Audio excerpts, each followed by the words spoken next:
But Jonah ran away from the Lord and headed for Tarshish. He went down to Joppa, where he found a ship bound for that port. After paying the fare, he went aboard and sailed for Tarshish to flee from the Lord. Then the Lord sent a great wind on the sea, and such a violent storm arose that the ship threatened to break up. All the sailors were afraid, and each cried out to his own God. And they threw the cargo into the sea to lighten the ship. But Jonah had gone below deck, where he lay down and fell into a deep sleep. The captain went to him and said, "How can you sleep? Get up and call on your God. Maybe he will take notice of us, and we will not perish." Then the sailors said to each other, "Come, let us cast lots to find out who is responsible for this calamity." They cast lots, and the lot fell on Jonah. So they asked him, "Tell us, who is responsible for making all this trouble for us? What do you do? Where do you come from? What is your country? From what people are you?" He answered, "I am a Hebrew, and I worship the Lord, the God of heaven, who made the sea and the land." This terrified them, and they asked, "What have you done?" They knew he was running away from the Lord because he had already told them so. The sea was getting rougher and rougher, so they asked him, "What should we do to you to make the sea calm down for us?" "Pick me up and throw me into the sea," he replied, "and it will become calm. I know that it is my fault that this great storm has come upon you." Instead, the men did their best to row back to land, but they could not, for the sea grew even wilder than before. Then they cried to the Lord, "O Lord, please do not let us die for taking this man's life. Do not hold us accountable for killing an innocent man, for you, O Lord, have done as you pleased." Then they took Jonah and threw him overboard, and the raging sea grew calm. At this, the men greatly feared the Lord, and they offered a sacrifice to the Lord and made vows to him. But the Lord provided a great fish to swallow Jonah, and Jonah was inside the fish 3 days and 3 nights. From inside the fish, Jonah prayed to the Lord his God. He said, "In my distress, I called to the Lord, and he answered me. From the depths of the grave, I called for help, and he listened to my cry. You hurled me into the deep and into the very heart of the seas, and the currents swirled about me. All your waves and breakers swept over me. I said, I have been banished from your sight, yet I will look again toward your holy temple. The engulfing waters threatened me, the deep surrounded me, the seaweed was wrapped around my head. To the roots of the mountains I sank down, the earth barred me in forever. But you brought my life up from the pit, O Lord my God. When my life was ebbing away, I remembered you, Lord, and my prayer rose to you, to your holy temple. Those who cling to worthless idols forfeit the grace that could be theirs, but I, with a song of thanksgiving, will sacrifice to you. What I have vowed I will make good. Salvation comes from the Lord. And the Lord commanded the fish, and it vomited Jonah onto dry land. Then the word of the Lord came to Jonah a second time. Go to the great city of Nineveh, and proclaim to it the message I give you. Jonah obeyed the word of the Lord and went to Nineveh. Now Nineveh was a very important city. A visit required 3 days. On the first day Jonah started in the city, he proclaimed, 40 more days and Nineveh will be overturned. The Ninevites believed God. They declared a fast, and all of them, from the greatest to the least, put on sackcloth. When the news reached the king of Nineveh, he rose from his throne, took off his royal robes, covered himself in sackcloths, and sat down in the dust. Then he issued a proclamation in Nineveh, by the decree of the king and his nobles, do not let any man or beast, herd or flock, taste anything. Do not let them eat or drink, but let man and beast be covered with sackcloth. Let everyone call urgently on God. Let them give up their evil ways and their violence. Who knows? God may yet relent and with compassion turn from his fierce anger so that we will not perish. When God saw what they did and how they turned from their evil ways, he had compassion and did not bring upon them destruction that he had threatened. But Jonah was greatly displeased and became angry. He prayed to the Lord, O Lord, is this not what I said when I was still at home? That is why I was so quick to flee to Tarshish. I knew that you are a gracious and compassionate God, slow to anger and abounding in love, a God who relents from sending calamity. Now, O Lord, take away my life, for it is better for me to die than to live. But the Lord replied, have you any right to be angry? Jonah went out and sat down at a place east of the city. There he made himself a shelter, sat in its shade, and waited to see what would happen to the city. Then the Lord God provided a vine and made it grow over Jonah to give shade for his head and to ease his discomfort. And Jonah was very happy about the vine. But at dawn the next day, God provided a worm which chewed the vine so that it withered. When the sun rose, God provided a scorching east wind, and the sun blazed on Jonah's head so that he grew faint. He wanted to die and said, it would be better for me to die than to live. But God said to Jonah, do you have a right to be angry about the vine? I do, he said. I am angry enough to die. But the Lord said, you have been concerned about this vine, though you do not tend it or make it grow. It sprang up overnight and died overnight. But Nineveh has more than 120,000 people who cannot tell their right hand from their left, and many cattle as well. Should I not be concerned about that great city? This is the story that we're basing our skit on today. However, rather than a direct interpretation of the events, I've asked the team to dwell on its meaning and come up with a skit based on what they've inferred from the story itself. So, to that end, I present the skit and I hope you enjoy it. It's never even worked, no.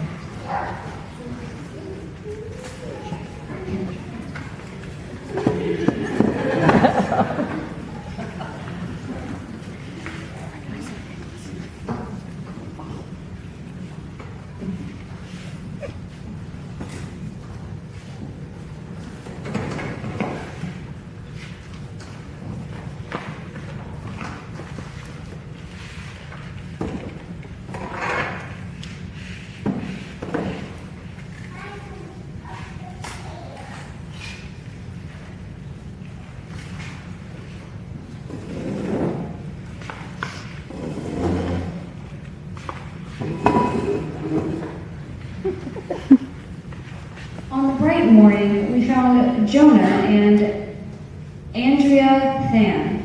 Jonah has returned from a rather uneventful day at work and has settled in to watch through TV.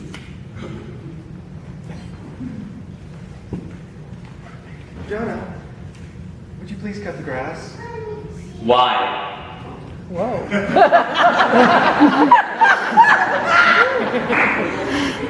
It's been a while, Jonah. You know the grass grows, right? Yeah, but I'm watching my show here. I'm sorry, let me rephrase that. Why's my grass not cut? You want your grass cut? Fine.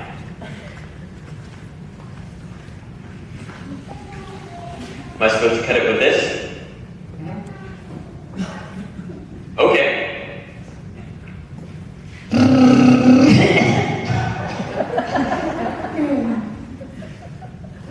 Oh, I'm so sorry, it seems not to get fixed. I don't want it to be fixed. I want a new lawnmower.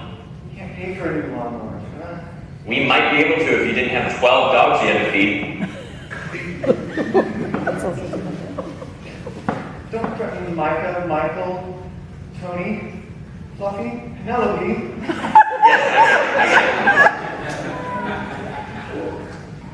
You go before they go. You go for it. I'm gonna go play some golf. Around. Jonah Than storms off and seems to clear his mind through a relaxing afternoon of golf with his friend. What's going on? You seem a bit off. It's my wife. Is it the lawnmower again? Yeah, it is. What has it been, 8 months? 9 months. She wants me to fix the old lawnmower so I can cut the grass, but I want a new lawnmower. Maybe if we didn't have 12 dogs, we'd be able to get one. Is that a school bell? Yeah, I mean, I don't know. I disrespected her. Instead of going to fix the lawnmower, I wanted to golf with you guys, so that's fine. Where did that rain come from? I don't know, but I'm going to play some golf. No, why is it raining? I said I don't know, but I'm going to play some golf. We need to stop. No, I came to play golf. No.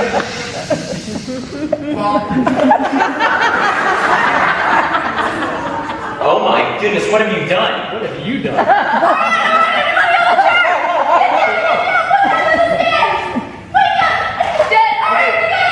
Okay, calm down. Okay, calm down. Okay. Sorry about that. Okay, sorry about that, everybody. She's a recruit. Okay. This is your first day on the job and you have a gun? Yes, I'm not afraid to use it. Now that I think about it, that wasn't a great idea. Okay, so we're coming to the church. Jonah, was that you who threw that golf club? Yes. Sorry, Jonah, but we're gonna have to put you in jail. Of course you are. Yep, this is my luck. Of course. Yep. What made We you? gotta take this downtown. All right, move, y'all, let's move. Jonah Than is carted off to jail for the misconduct at the golf course. 3 days of misery pass in jail, and he makes no attempt to contact poor Andrea. Aiming for some much needed support.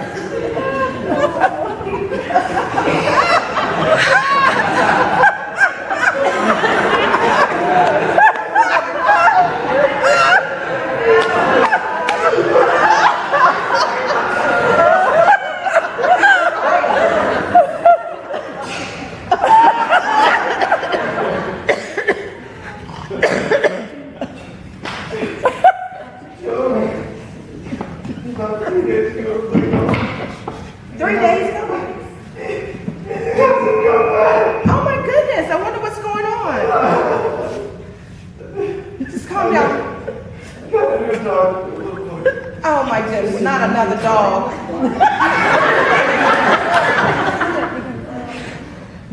I'm sure he'll be okay.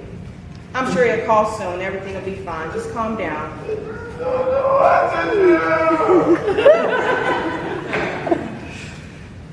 Jonah. Yeah. It's been 3 days and you haven't asked for a call, the farm. Would you like one? No, because if I call my wife, I know what I'm gonna get.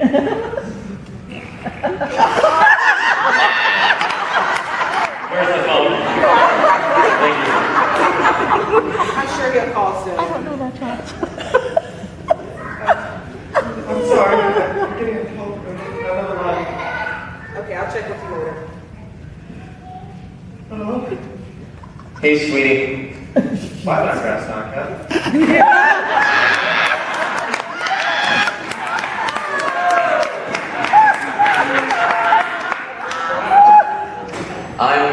I'm really sorry.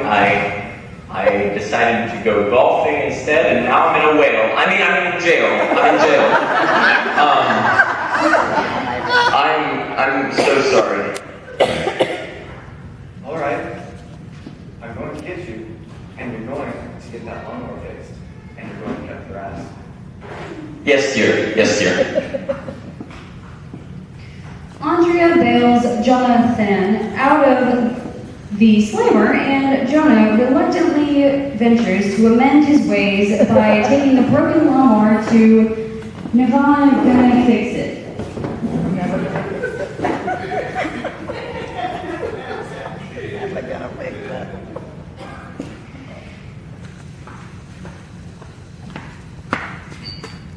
Hey, Hi. I have a repair that needs to be done. We're good. Lots of orders. It'll probably take a few months. A few months for a lawnmower repair. Yeah, we're pretty backed up. Yeah. Well, what's interesting was I was looking at reviews of this place online, and they're all negative. And I just got out of 3 days of jail, and I have a wife at home who will kill me if I get home without this lawnmower being fixed. So I'm going to tell you what's going to happen. You're going to fix this lawnmower, and you're going to do a good job, or I'm going to have to go back to jail. Okay.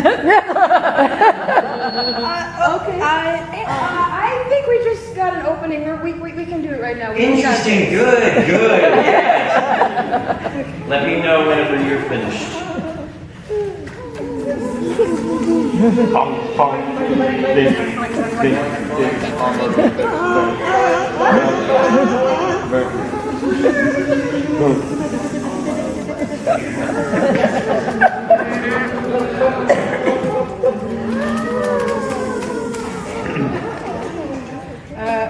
Jonah, Dan, your lawnmower is available? Oh, is it? Good. Well, I hope for your sake it works. I mean, how much do I owe you? On one condition, it's free. Just don't ever come back. Hopefully I won't have to. Good.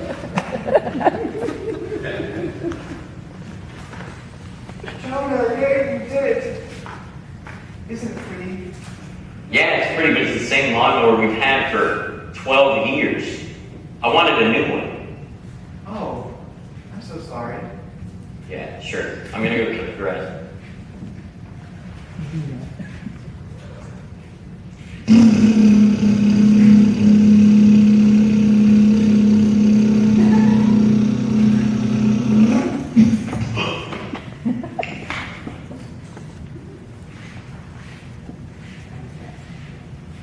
It's the watch your grandfather gave you.